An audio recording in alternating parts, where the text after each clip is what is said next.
Sometimes you got an understanding from the scripture, and you got some understanding that you picked up from somewhere else. And that process of renewing your mind gets you less of that something else that you picked up and more aligned to the scripture. This is why we, like in the case of the Matthew chapter 8, where we were talking about the centurion, that's why sometimes we teach on it a couple sessions and come back to it. The Lord has a little, he's got some revelation. He's got some light that he's teaching us over here. And then a little bit later on, as we've gone through and taught and added on, and the Lord's added on now, he's like, come back and teach on that, but come at it from this way. Help us renew our mind from the old things and some of the things that we picked up before and go down the path that the Lord would have for us today, getting us prepared, getting us brought up and encouraged and brought to the next level.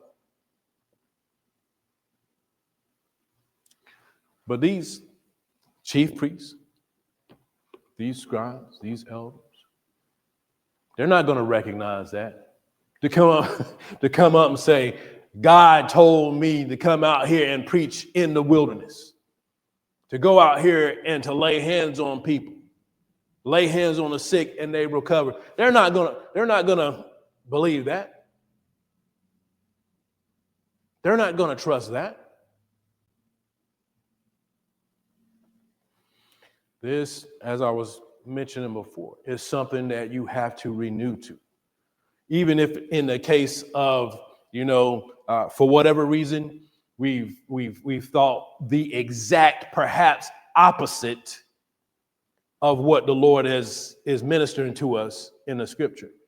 Once we come to a place where we see these concepts, these foundations in the mouth of 2 or 3 witnesses out of the scripture, that's something, look, go ahead and begin to renew to that.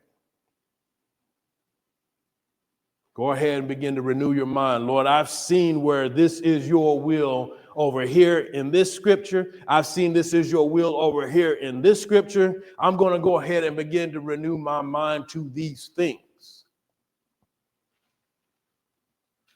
People that won't do it, the Lord calls slow of heart. You all were slow of heart to believe all the things that the prophets had written.